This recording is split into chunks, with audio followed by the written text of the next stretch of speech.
Good day and welcome to Predators Proclivity, where we look at data from the season for the NHL Nashville Predators and make comments upon it. I'm your host, Preston Proctor. And we got a game tonight. The Boston Bruins. Nashville will be in Boston.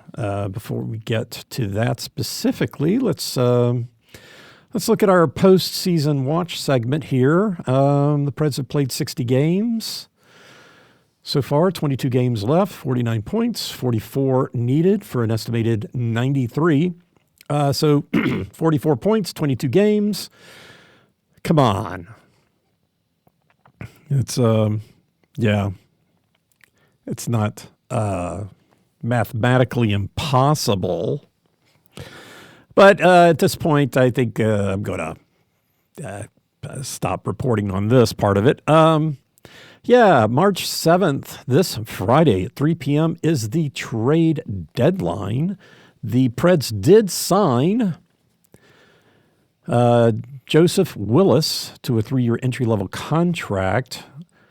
He's playing in the Ontario Hockey League, so it's not that big of a news. Hey, he's 19, going to be $860 a year for the next 3 years, or that's the cap hit anyway. Once he's been up in Saginaw and Kingston, I don't think we're going to see him in Nashville this season. They've got a number of other players that that they could be taking a look at, probably should be taking a look at, and are. They did trade Gustav Nyquist. They traded Gustav Nyquist to Minnesota for a second-round 2026 draft pick. Just cover all the drafts right now, and then we'll go back to the free agent watch since Nashville was involved. Nashville retains 50% of Nyquist's salary. The announcers the other night were talking about how the reason. Well, a couple of things. That I guess the reason why maybe the trade didn't happen as quickly is because they were trying to find a third party. They were trying to find a more optimal way of making this trade. But from what it sounds like is that you can only do this once. You can only retain 50% of somebody's salary once. So Nashville used that in order to help this trade happen, and the an analysis of that was that because they retained 50% of the salary, that they could get a better draft pick.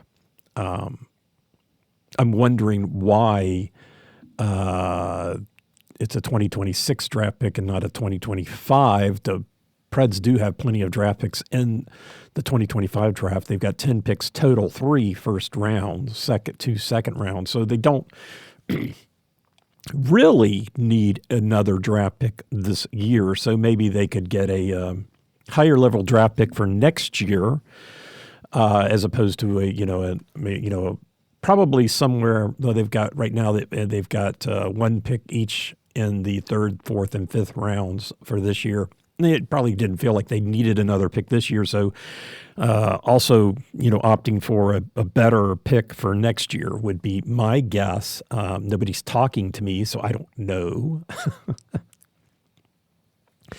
Other trades that happened on March 1st, it's March 4th. Haven't heard anything, and the trade deadline's coming up. But Florida traded their backup goaltender Spencer Knight to Chicago. Spencer Knight and a conditional first-round 2026 draft pick to get defenseman Seth Jones and a 4th-round 2026 draft pick. Chicago retains 26% of Jones's salary. I assume that's just for this year. Maybe it does go on, because I noticed there are a number of players that the Preds are still paying. that don't play for them anymore. So maybe that's, but this is Jones's third year of an 8-year contract. I think when it came to like Seth Jones, Nyquist was an unrestricted free agent at the end of the year, and there was a trade with Colorado and the Rangers, and I think that's the same sort of thing, that there was a number of players that were going to be unrestricted free agents at the end of the year. And but that's not the case here with Chicago. He's got an 8-year contract. This is the third year, $76 million. I guess he's not happy with how Chicago's been playing. And, we played Chicago, a week or so ago, and I was really lamenting it for the fans of Chicago. Now, not that, the fans in Nashville are rolling in fun, but it's tough being a Nashville Predator fan and, kind of feel for Chicago in that way. And I guess he was very outspoken, and he had a no movement clause, which he waived in order to get out of Chicago so he could, potentially, play somewhere and do something. So now he's in Florida. Don't think Chicago needed another goaltender, but now they've got one. So the other trade between Colorado and the Rangers, which was interesting in the standpoint that Juuso Parssinen, who was with Nashville at the beginning of this year, got traded to Colorado. Now he's in New York, played against the Predators the other night. That game was not a fun game to watch. Neither the Islanders game was also problematic, but on a different level. But yeah, so Colorado received forward Jimmy Vesey and two defensemen, Ryan Lindgren and Hank Kempf, and they sent defenseman Calvin DeHaan and Juuso Parssinen to the Rangers, along with two conditional draft picks in 2025, a second and a fourth round. New York also is retaining 50% of Lindgren's $4.5 million salary. I think he's unrestricted at the end of this year. And the second round draft pick, Colorado has a second round draft pick. They also got one from Carolina. And depending on who finishes higher, that's the pick that the Rangers will get. And then the fourth, they got a pick from Vancouver, a fourth-round pick from Vancouver, and so the Rangers get the better of that as well. So the Rangers are in the hunt for a playoff spot, and so is Colorado. So I don't really see the Rangers in the status of giving up, which is what you start to look at. I mean, Chicago's obviously out, of the playoffs, so is Nashville. But there's still next season, and you've got to try to look forward and do what you can for next season, which is ostensibly what the Predators management is doing. Nyquist was an unrestricted free agent at the end of the year, so he's 35. He's still a good player, but I guess there's, the question of, where's your organization going to be going? And do you really want to sign a guy who is going to be 35, 36 to, I guess you could keep giving him 1-year contracts, but we'll see how that goes. Nyquist used to play for Minnesota, so I don't know how long ago that was. I didn't look that up, But yeah, so anyway, don't think the Rangers are giving up. They seem to be having personnel issues. With the Trouba, they traded Trouba, who was their captain. They just don't seem to have the right mix, and they're trying to find that mix. I guess I had forgotten because it was last season. They were the President's Cup winners last year. Didn't make the finals, lost to the Panthers. in the playoffs. But old Jonathan Quick, he actually played against the Predators the other night. Didn't have got a couple of acrobatic saves. Steve still got it. It was good to see him in goal. That was the Preds just. All right, well, let's roll back up here. Now we've talked about the trades. So I've got my free agent watch, the unrestricted free agent, restricted free agent watch. So Gustav Nyquist comes off that list because he was traded. They did bring up Kiefer Bellows, Jakub Lucchini. Lucchini's not on the unrestricted free agent list, but they did bring him up, and they brought up Spencer Stastny. In the Ranger game, they were playing with 7 defensemen, which I don't know. But anyway, they had also brought up Jake Livingstone, who is an unrestricted free agent, Group 6, at the end of this year, along with Mark Del Gaizo. Now, Mark Del Gaizo has been up and played with the club a number of times, so they sent Livingston down and brought Del Gaizo up. Kiefer Bellows is an unrestricted free agent at the end of the year. All of these players are making the entry-level contract, $775. Not big hits to the cap, but they are going to be unrestricted free agents, and they need to be able to make determinations on what they're going to do with them. Are they going to sign them? Are they going to let them go? Are they going to try to trade them? And so Kiefer Bellows is up. He's played in every game since the break, so he's got 4 games under his belt now, and I guess we beat Colorado, but it's since the break. But that's been it. It's not been that great. Matthew Murray, a goaltender, was also brought up for like a day, and he got sent back down. So he was on the practice squad for, I guess, the time that he was on the airplane. But so unrestricted free agents, we'll just run through this list. At the unrestricted free agents at the end of the year is Kiefer Bellows, Andreas England, whom they traded for, a defenseman, number 5. He's making $1 million a year. He's also an unrestricted free agent at the end of the year. So Kiefer Bellows and Andreas England currently playing with the big club, and they are unrestricted free agents at the end of this year. Also, unrestricted free agents at the end of this year is Anthony Angelo,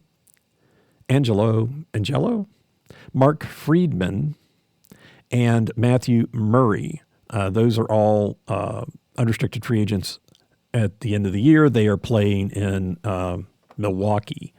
$775 cap hit for all of those. Unrestricted Group 6 free agents, Mark Del Gaizo and Jake Livingstone, also making entry-level contracts.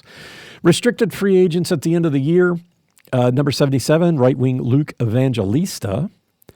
Number 68, center Andre Pavel. Pavel has come up and then got sent back down.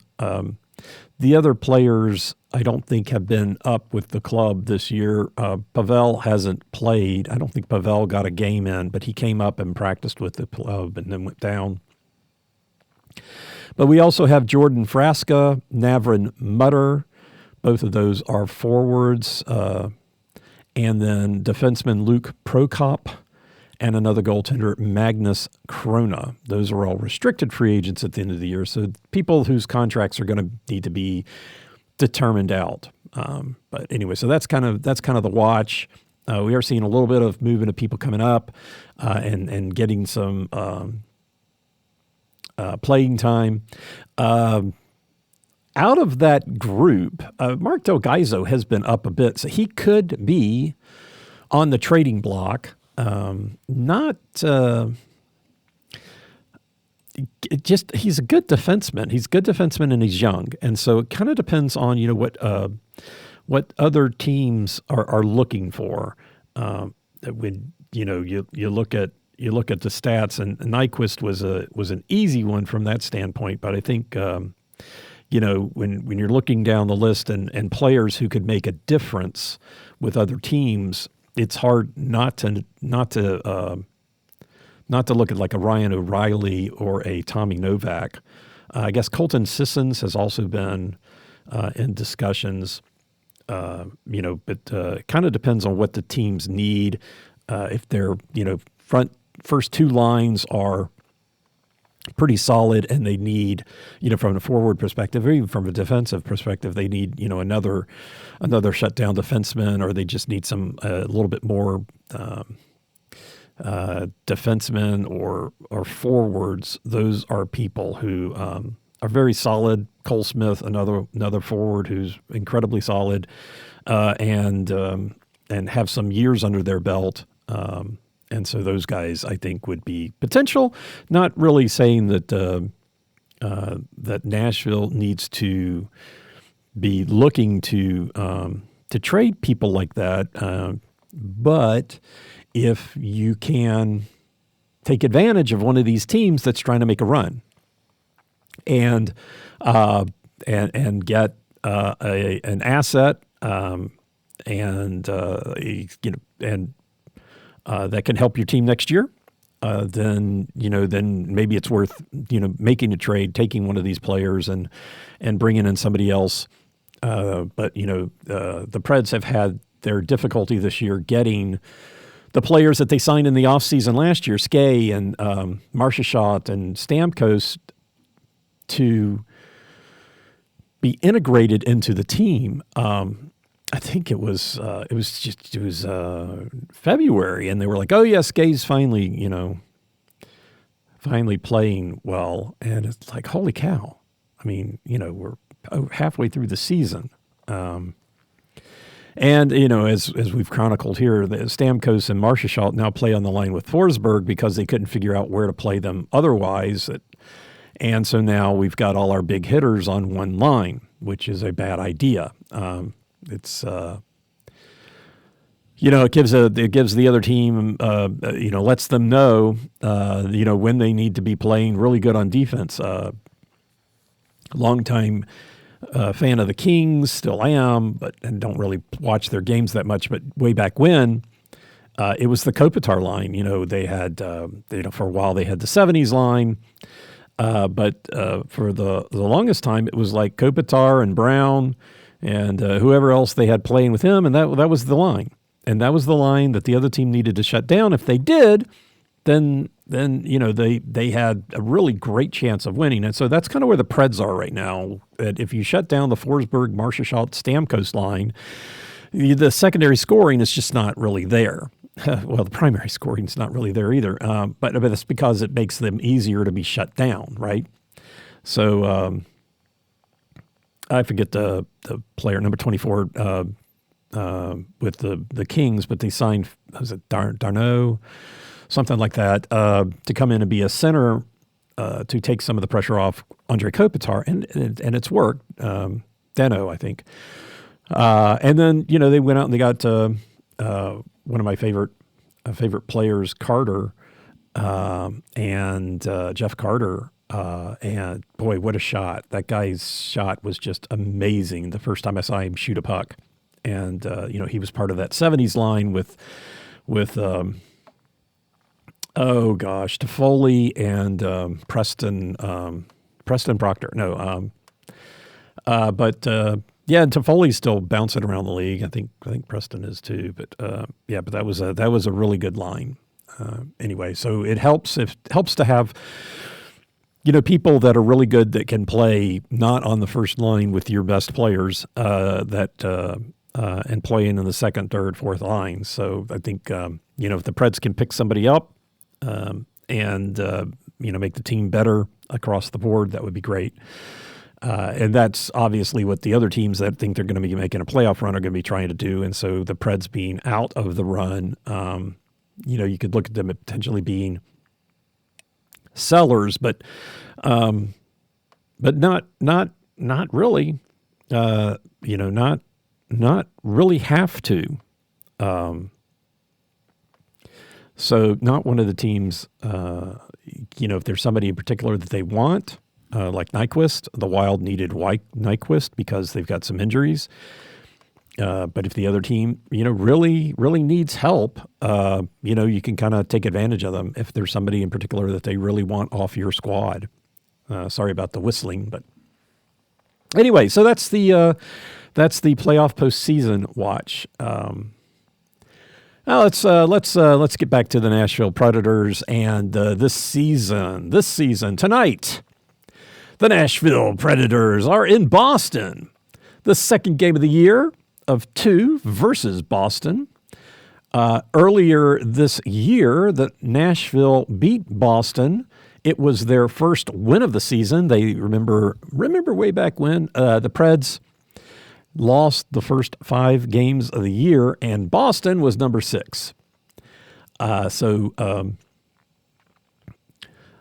first game of the year that Nashville won was Boston. Last year, Boston did sweep Nashville, winning 2-3 in Boston and 0-3 in Nashville.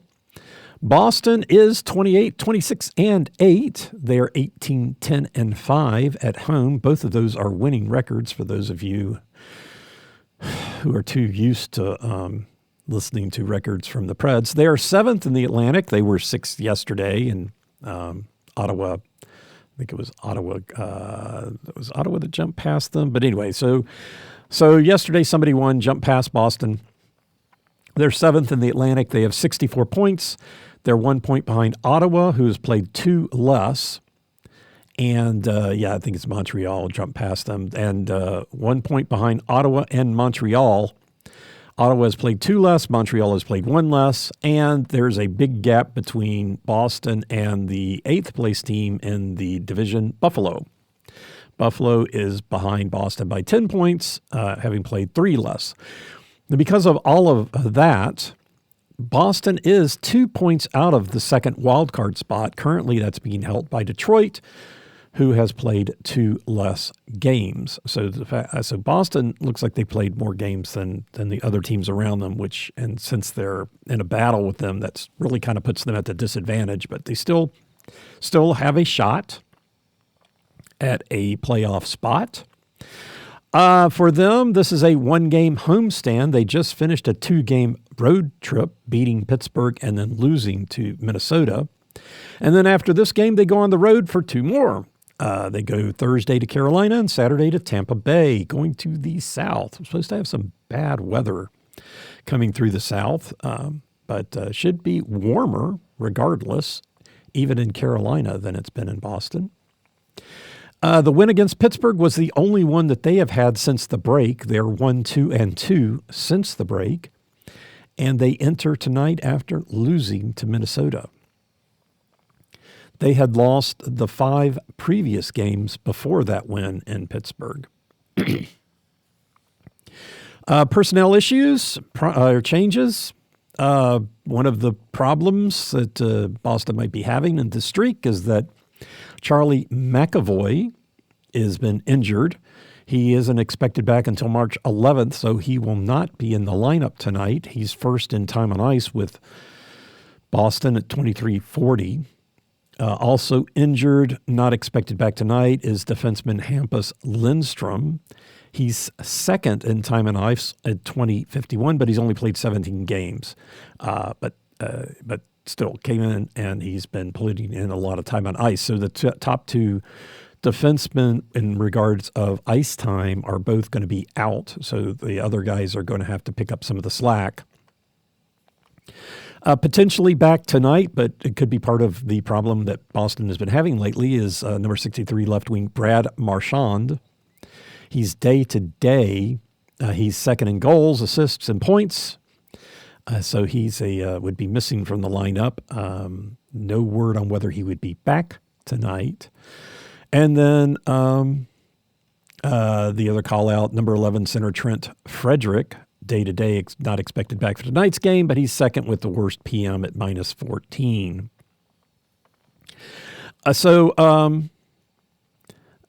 They've been bringing up and sending down a number of people to the Providence Bruins. On the 28th, they called up 3 and reassigned 3, and then yesterday they sent the 3 they had called up, they all sent back. not, guess it's just normal bringing people up, practicing with them, whatever, taking a look and sending them back. Providence to Boston, probably not that big of a deal, as opposed to, some teams. But yeah, so that's your Boston Bruins. The Nashville Predators are 21-32-7. On the road, they are 6-20-4. That is, you might be thinking, the worst record in the league. Chicago is better, 7-20-4. And so is San Jose, 7-19-7. Those are the two teams that have a worse record overall than the Preds, but they have a better road record. Maybe it's not that much, but yeah, given that the Preds have a winning record at home, you can see that the road record is kind of why they are out of the playoffs for this year. Their home record isn't anything to brag about, but you can't win on the road. Can't win on the road. Half the games are on the road. So the Preds are 7th in the Central Division. Chicago did win last night. So they are now 4 points behind Nashville. So Nashville is 4 points ahead of Chicago. Chicago has played one more game. And the next team in the Pacific is, looking from the bottom up, is Utah, who is 14 points ahead of Nashville. So there you go. And Utah has played one more. So with 14 points, one game not gonna matter as far as that goes. This is the last of a 3-game road trip. They are 0-2 on this road trip after losing those two in New York over the weekend. And after tonight's game, they come home for 2. Thursday against the Seattle Kraken, and then Saturday against the Chicago Blackhawks. Personnel changes. Roman Josi is still out, not expected back for tonight's game. Those of you not familiar with the Preds, listing Josi, the primary defenseman, most time on ice. He's like third in everything, most things. And has the worst plus-minus at -26. So he's a key point, and I think him being out was a big deal this past weekend with how both of those games went down. The Islanders lighting the Preds up was just, it was just stupid. And I think Josi being out was a big key to that. Mark Jankowski has been on and off, injured reserve. He's back on. Could be back for tonight's game. Zachary Herrera, both Jankowski and Herrera are left wings. Could be back tonight. His main stat is second in penalty minutes with 52. And then as far as transactions goes, back on the 1st of March, defenseman Spencer Stastny and center Jake Lucchini were recalled from Milwaukee. And on the 27th, they swapped defenseman. Jake Livingstone went back to Milwaukee, and Mark Del Gaizo came up. So for the defensive side of things, they've got Stastny and Del Gaizo back with the main club. So they played 7 defensemen against the Rangers the other night, and yeah, I don't know how I feel about that. They lost that game. We're moving on. All right, so the Nashville Predators on the road, they are 6-20-4. They are 6-20-4. And so let's see what happens when the Predators are on the road. Well, most likely they're going to lose. But hey, let's Let's take a look at some key stats. The first goal, long-term listeners to the podcast will roll their eyes at this point, because one of the reasons why I started doing this was because the announcers last season were talking about how important the first goal was, and I was like, that can't be true. I still don't know how important it is from a psychological standpoint, but from a numbers standpoint, it does matter. The Preds are so bad on the road this season that it's kind of hard to make any of these stats make sense. But when the Preds are on the road, if they get the first goal, it's like the coin flip. They're 5-3-2. So they've won 6 games, and 5 of them they got the first goal, and then 5 other games when they got the first goal, they lost 3 in regulation and 2 in overtime. If they don't get the first goal, the most of the games, because that's 20 games they didn't, and 10 they did, right? So they're 1-17-2 when they do not get the first goal, which they didn't in either game over the weekend. If the first goal happens in the second period, the team that gets it wins. The Preds did that 3 times, and the opponents have done it 5. Only once has it happened in the third period, and the opponents got that one. The second period, the numbers aren't quite as onerous if the Preds don't get it. The first period, if the Preds don't get the first goal, it's 1-11-2. If they do get it, 2-3-2. So if they get the first goal in the first period, it's still not that good of a marker. They're 2-5 if they don't get it. The best scenario on the road is for the Preds to get the first goal and to do it in the second period. Winning by period, the Preds, of course, have a losing record in every period. Those you may not know what I'm talking about. Looking at that period in specific, and how many goals were scored, and just taking the other periods out of the context. So in the second period, if the Preds scored 2 and the other team scores 1, they won that period. It doesn't matter if they're still down 10-2, but they won that period. And so in the first period, the Preds are 5-11-14, so mostly tying.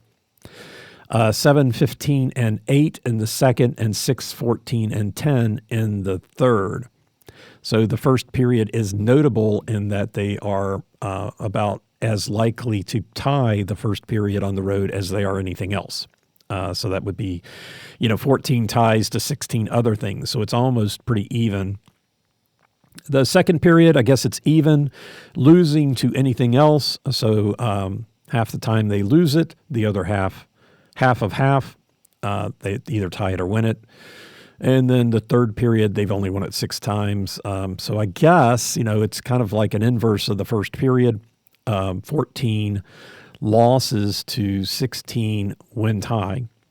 So I guess that is true. 16-14. 16-14 in the first, 16-14 in the third, the 14 being a tie in the first and the 14 being a loss in the third. Now, of course, what really matters in that situation is how does that translate, right? So 5 times the Preds have won the first period. Well, that correlates to 1 win.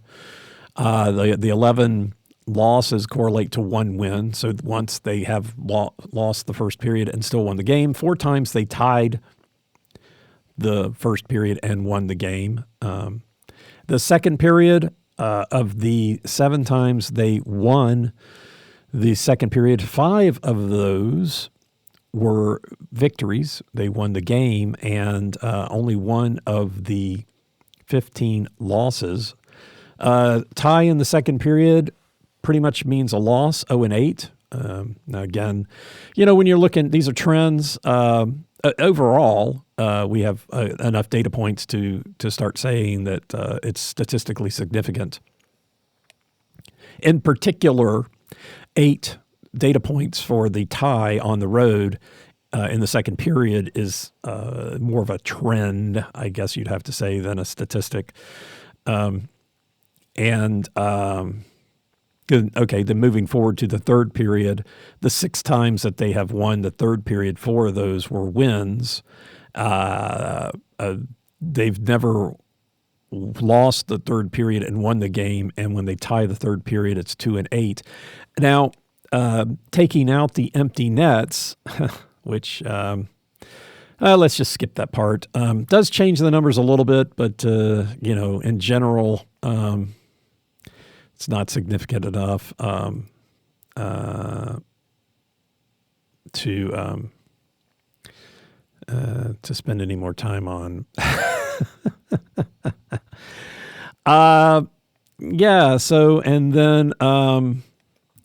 that is that's how those particular period statistics translate or correlate to the end of the game result. Looking at the different combinations on the road, win, lose, tie. When the Preds win, lose, or tie the first period, well, starting off, they haven't yet this season on the road won the first and won the second. That hasn't happened, not even once. It has happened 5 times at home, but not at all on the road. 3 times they lost the first and then came back and won the second, and those games are all split 1-1 and 1. So basically, with overtime loss of 1 win, 2 losses, but 3 points, picked up 3 points in that. If they tie the first and win the second, they're 4-0. So that's a good marker. If they tie the first and they lose the second, they're 0-6. If they lose the first and lose the second, they're 0-5. Then just a general, note here: if you lose 2 periods, you're going to lose the game. Twice that has happened with the Preds this season. That they won 2 periods, but then they also lost 2 periods. Lost those 2 last year. The Preds lost 2 periods and won 1 game because they won the 2 periods. And with the Preds, I'm sure this has probably happened in different scenarios, but with the Preds, the way that happens is that the team that eventually loses scores 1 goal in the first and 1 goal in the second, and then the team that wins comes back, scores 2 in the third, goes to overtime and wins. And that is the scenario of all 3 of those games for the Preds last year and this year. So, if they enter the third period down 2, the other team having scored 1 goal in the first and second, I still have hope. I don't have a lot of hope, but that is the one scenario. If they have lost 2 periods and just 1 goal each, then there's a little bit of hope. When they win the first period and they lose the second period 4 times, they're 1-1 and 2. So again, I guess 3 points or 4 points there as well, but the record isn't great. And they win the first and tie the second. That's happened once. Tying the second period is a no-win situation for the Preds this season on the road. They're 0-0-0. 8 times they've tied the second period on the road, and they're all losses. 1 overtime loss, but regulation losses generally. So a tied second period on the road is a bad deal. They've actually won a game when they've lost the second period, but the third period they have not, tying the third period, they have not won anything on the road. That's, it's a, it's a stat. It's, how things happen. And then, so the other thing that happens is, when is the winning goal scored? So on the road, the winning goal is primarily scored in the second period, half the time. 15 occurrences, it has been in the second period. Next most is the third at 7, and then 4 in the first and 4 in overtime. For the Preds, 4 times it's in the second period, 3 times or twice in the third. So 67% of the time when they get the winning goal, it's in the second period. And for the opposition, since they win most of the games, 46% of the time the winning goal is scored in the second period to 21. So 11-5, 2-3. So you can pretty much be sure that the winning goal is going to be scored in the second period when the Preds are on the road. Now, looking at home win, road win, for the home team winning this year, primarily when the home team gets the winning goal, a third of the time it's in the second period. When the road team gets the win this year, 43% of the time it's in the second period. So it's still looking strong in the second period. It was very good in the second period, leading up to the middle of December, and then in December it started to shift a little bit, and the Preds haven't been winning. So the Preds winning overall is still has moved into the third period, but on the road that's not so much the case. But they haven't won on the road so much, so they haven't had an opportunity to change the stats one way or another. So, in that case, the Preds winning on the road, we're looking at 6 data points, which is, they almost have as many overtime losses as they do regulation or as they do wins. So that's not the best situation in general. But there you go. So the second period most likely is when the winning goal is going to get scored. And as far as, where is this? Here we go. As far as goal scoring on the road, the Preds are outscored in every period, even when they win. Well, not when they win. The first period is not great. They're being outscored 18-31 in the first period. When they win, it's a tie, 4-4. So when they lose, they're being outscored almost 2-1, 27-14. In the second period, they're being outscored 25-41 overall, so a delta of 16, which is the biggest delta. They're being outscored by the most. When they win, 13-6. And when they lose, 12-35. So when they lose, they're being outscored 3-1 in the second, 2-1 in the first, and better than 2-1 in the third. They are outscoring the opponents 8-2 when they win, but overall 21-33. So overall, on the road, the Preds are scoring 2.1 goals to 3.6 for the opposition. If you want to take out the empty nets, the Preds have 5 and the opponents have 10. So that takes the third period down to being not looking nearly as bad, 16-23. They're being outscored by 7, and the overall being 2-3.3. So it's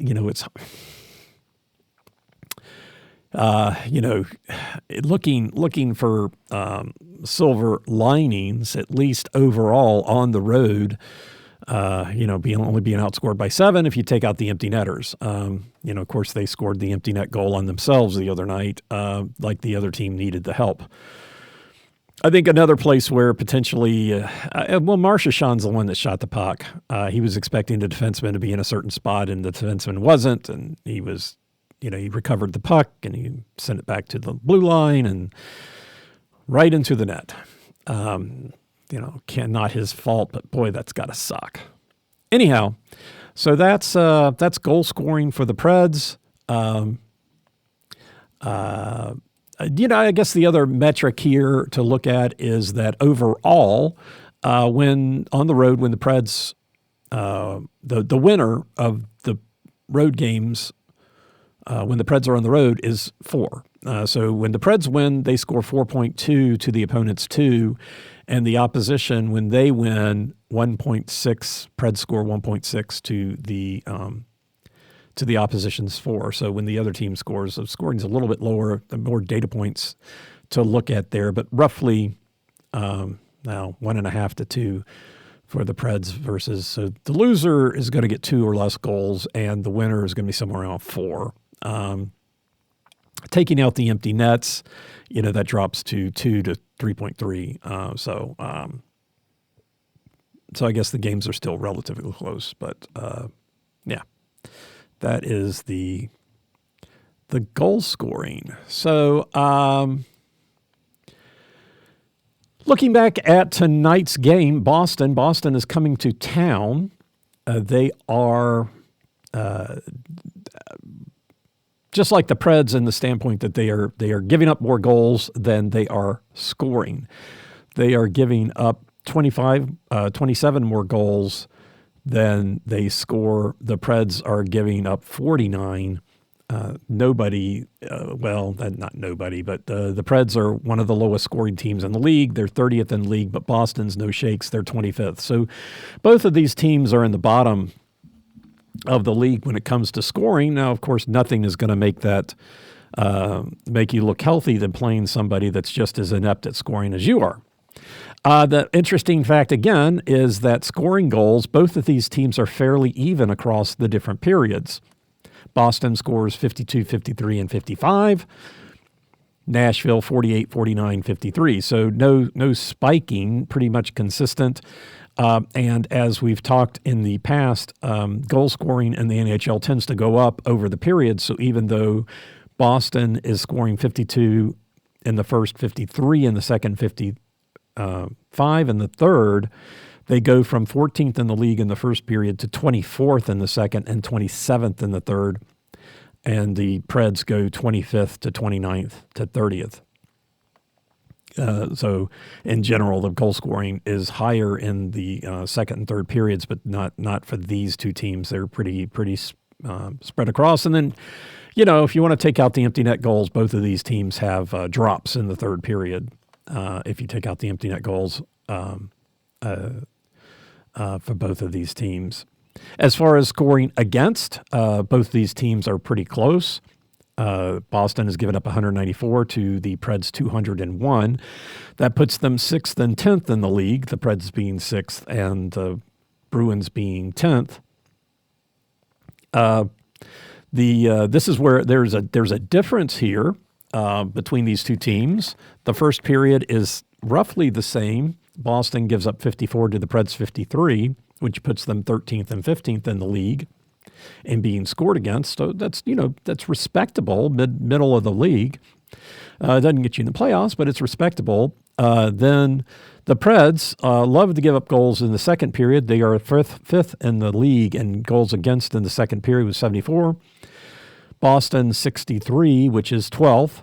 So they have stayed relatively consistent. Interesting, those 9 goals only move them from 13th to 12th.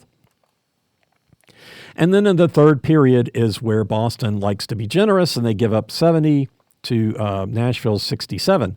Now, even though it's a 3-goal difference, Boston is 6th in the league and Nashville is 16th, although only 3 goals different. So not saying that the Preds aren't generous in the third period, but they are definitely more generous in the second. And that's when they give up more of their goals. And Boston gives up more in the third. As far as penalty kill and power play, Nashville has been on a slow decline. Started out the season top of the league in the penalty kill. Now they're 11th. Boston is 23rd. So as Nashville 80.8% to Boston 76.4%, which is the percentages are fairly close. But Boston has given up 46 goals on 195 opportunities to Nashville's 35 on 182. So Boston has had 13 additional opportunities and given up 11 more goals. So I think their penalty kill not really there. Irrelevant sometimes because played the Islanders, who had the most inept power play in the league, and they got power play goals on the Preds. Speaking of power play, neither of these teams are in the top half of the league. Nashville's 21st, and Boston is 29th.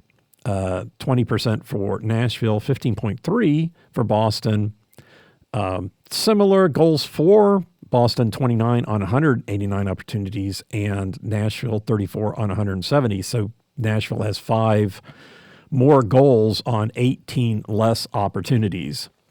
So neither of these teams are very good in their penalty kill. Well, I guess the Preds are good in penalty kill. But their power play, not really, as far as league goes, notable. So, look for Boston to score against the Preds in the second period and Nashville to score in the third. Never works out that way. And the Preds should get power play goals. It was just the special teams. I know we were just talking about that. What did the Islanders? The Islanders got 3 goals, 2 just after. Didn't they get? No, that was the Preds. Preds got 2 just after goals on 5-on-4 opportunities. Those of you new to the program, I think generally in the league they call them continuation goals. I call them just after because I think it rolls off the tongue easier.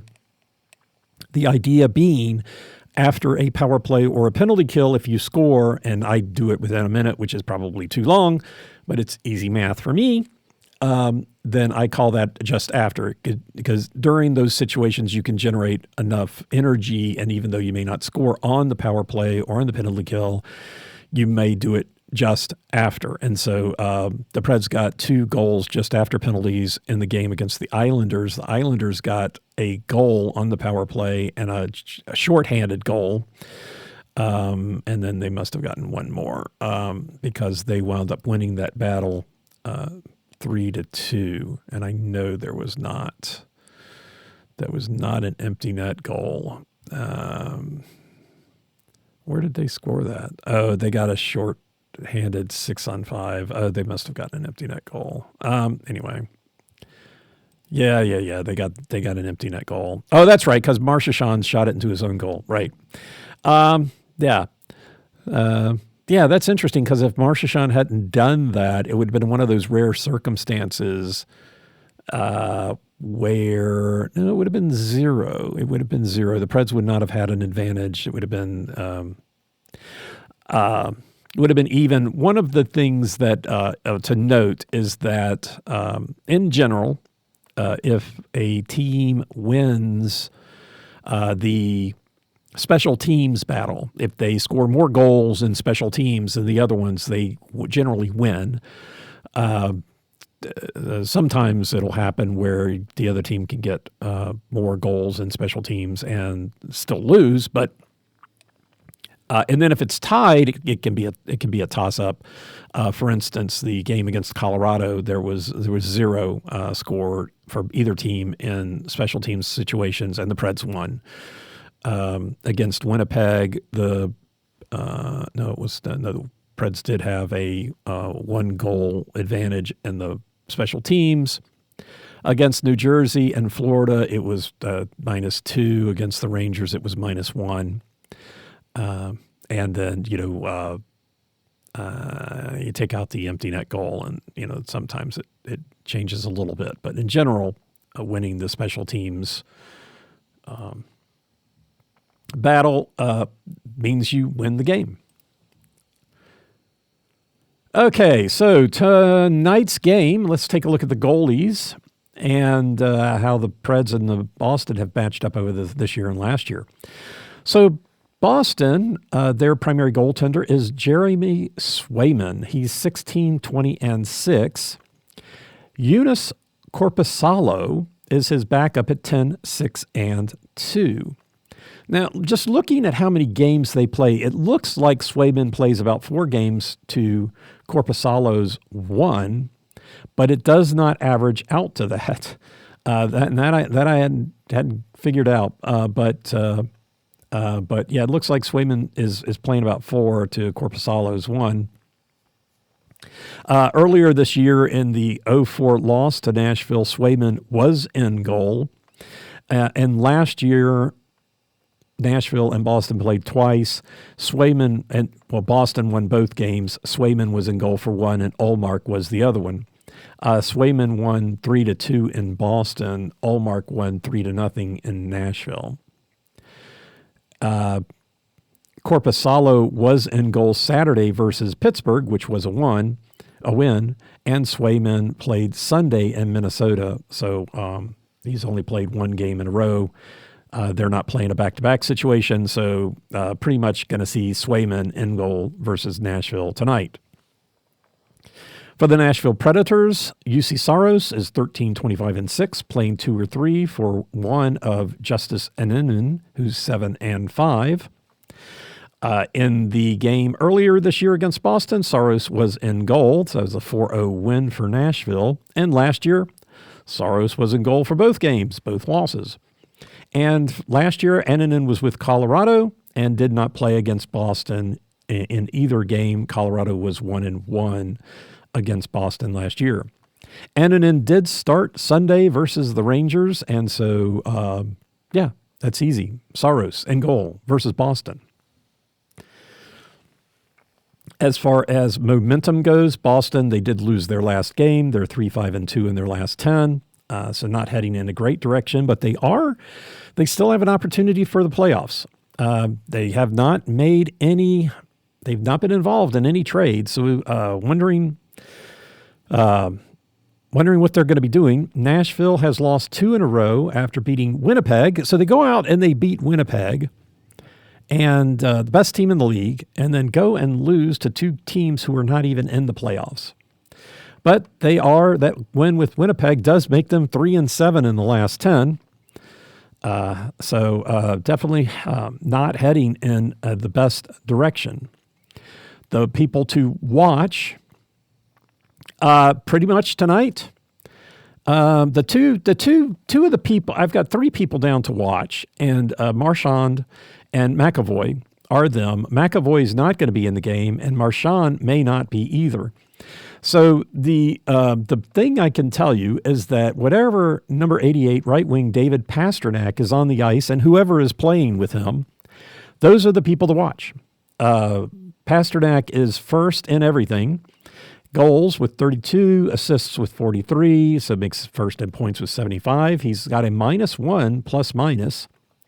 He's 4th in time on ice, so he's the guy that's on the ice for the forwards. He's the one on the ice the most, and he's got the most shots at 257, which is 82 shots more than second place in shooting. The boy likes to shoot. So then Marchand may be back in the lineup. He's second in everything, second in goals, assists, points, and shooting. So that's 21 goals to 26 assists to 47 points. He's -8 plus minus and 175 shots. Now, he's second in everything. So Pastrnak has 11 more goals, so 50% more goals. Pastrnak has 17 more assists, so more than 50% are assists, which winds up 28 more points than the 47 in second place. So Pastrnak is the guy to watch, number 88. Charlie McAvoy not going to be in line. His main statistic is he is first in time on ice with 23:40. So they will miss him from that standpoint. For the Nashville Predators, Roman Josi is number 1 time on ice, but he's not going to be in the game tonight, probably not back for tonight. He is second in assists with 29 and third in points with 38, last on the team in plus minus at -26. Third in the team with shooting, 150. So the people to watch are all on the same line. Number 9, Forsberg, number 81, Marchand, and number 91, Stamkos.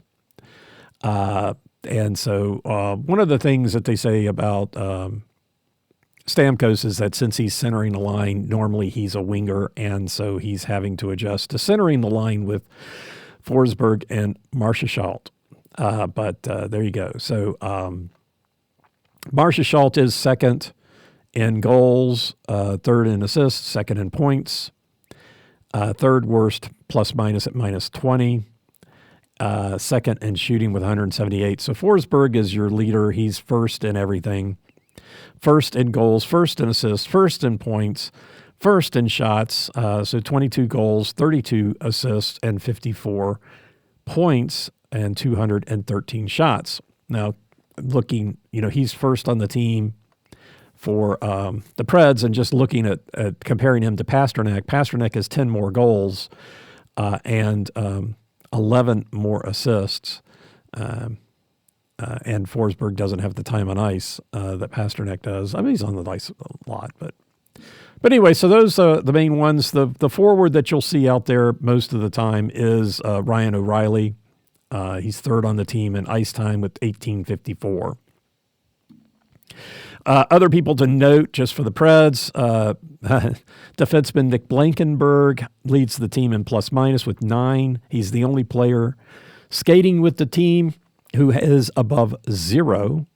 There are 3 other players that are above 0, but they are down. Wilsby is out for the season. Gravel and Weisblatt are both playing for Milwaukee. The other number 40 center of Fedor Svechkov, he leads the team in shooting percentage at 15.4%, which is not really notable. It was over 20, which is notable. He hasn't played that many games. But he is starting to play a lot more, so they're kind of leaning on him. I think he's generally on the second line now. He's 39 shots and 6 goals, so not really got the stats to make you stand up and notice his shooting percentage. But for a while, it was pretty high, so it was kind of interesting and worth taking note of, because he is going to be out on the ice and he's a good player. So I think he is skating on the second line. So, primarily that's for people who aren't as familiar with the Preds, because Preds players, Preds fans generally are going to know Stamkos and O'Reilly, Forsberg, Marchessault, and Yossi. So, anyway, that is your game tonight. The Preds are in Boston to take on the Bruins. Who else would they play in Boston? When you go to New York, you've got to clarify. But unless they decide to play some AHL team, which I don't think Boston has an AHL team. But anyway, so yeah, the Predators are in Boston to take on the Bruins tonight. I think the game is at 7. We had some weird times when we came back from the break, and just checking. Yep, tonight's game is at 6 o'clock Central, so 7 o'clock. Yeah, 6 o'clock Central. So 7 o'clock Eastern. All right, and that will do it for me. Thanks for listening. I am Preston Proctor, and you've been listening to Predators Proclivities.